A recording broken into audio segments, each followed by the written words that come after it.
Number 10 respiration in organism. So last lecture में हम aerobic and anaerobic respiration के बारे में बात कर रहे थे।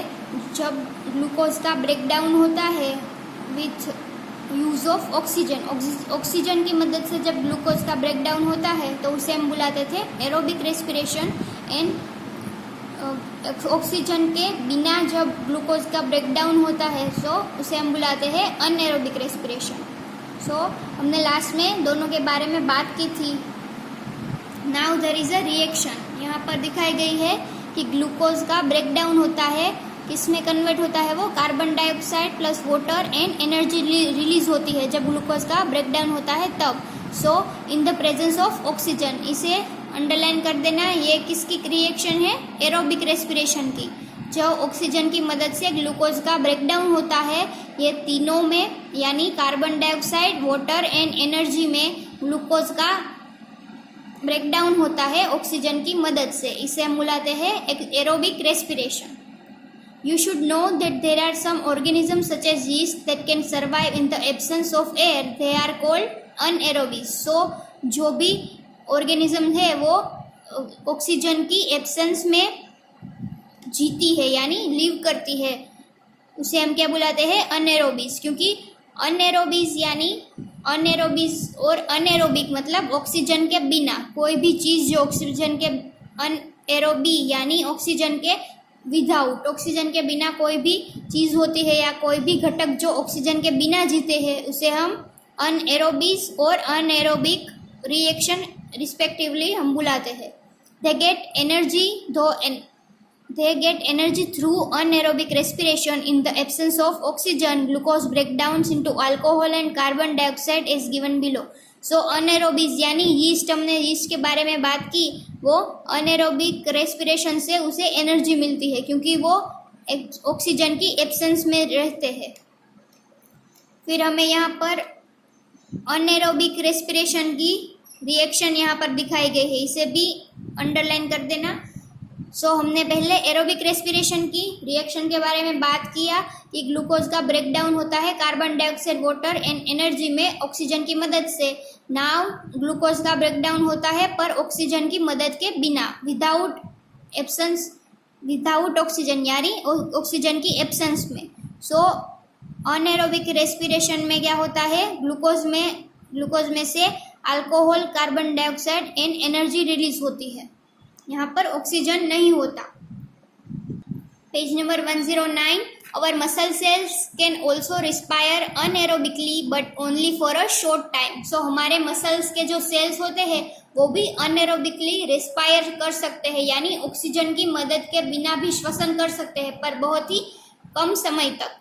When there is a temporary deficiency of oxygen, so जब ऑक्सीजन की डेफिशिएंसी होती है, खामी होती है थोड़ी देर के लिए, तब हमारे मसल्स के सेल्स जो है वो अनएरोबिकली रेस्पायर करते हैं यानी ऑक्सीजन के मदद के बिना श्वसन करते हैं। ड्यूरिंग हैवी एक्सरसाइज यानी fast running, cycling, walking for many hours और heavy weight lifting the demand for oxygen is high. So जब हम कोई भी बहुत ही हाई एनर्जी वाला काम करते हैं यानी झड़पी से हम दौड़ते हैं या फिर फास्टली हम वॉक करते हैं, एक्सरसाइज करते हैं हम, तो हमें एनर्जी की जो डिमांड होती है वो हाई होती है यानी ज़्यादा प्रमाण में हमें एनर्जी चाहिए होती है। But the supply of oxygen to produce the energy is limited. But oxygen supply करने की जो एनर्जी है वो लिमिटेड है, ऑक्सीजन थोड़े ही प्रमाण में सप्लाई यानी जो डेली में होता है उतना ही सप्लाई हो सकता है। जब हम कुछ ज़्यादा एक्टिविटी करते हैं सो हमें एनर्जी ज़्यादा चाहिए होती है बट ऑक्सीजन की जो सप्लाई है वो लिमिटेड है। Then aerobic respiration takes place in the muscle cells to fulfil the demand of energy. तो फिर जब हमें ऑक्सीजन पूर्ति प्रमाण में नहीं मिलता, सप्लाई जो होती है वो इनफ नहीं होती, तो क्या होता है? अनएरोबिक रेस्पिरेशन मसल सेल्स में होता है ताकि हमें ऑक्सीजन के मदद के बिना ही रेस्पिरेशन जो है वो हमारा हो यानी श्वसन, हमारी श्वसन क्रिया ऑक्सीजन के बिना ही हो। सो मसल सेल्स में कैसे होती है जो अनएरोबिक रेस्पिरेशन? सो ग्लूकोज जो है मसल्स में उनमें से in the absence of oxygen, यानी अनएरोबिक रेस्पिरेशन होता है and lactic acid and energy release होती है। जो हमें एनर्जी की डिमांड होती है वो अनएरोबिक रेस्पिरेशन हमें पूरी करने में मददरूप होता है। Have you ever wondered why you get muscle cramps after heavy exercise? The cramps occur when muscle cells respire anaerobically. The partial breakdown of glucose produce lactic acid.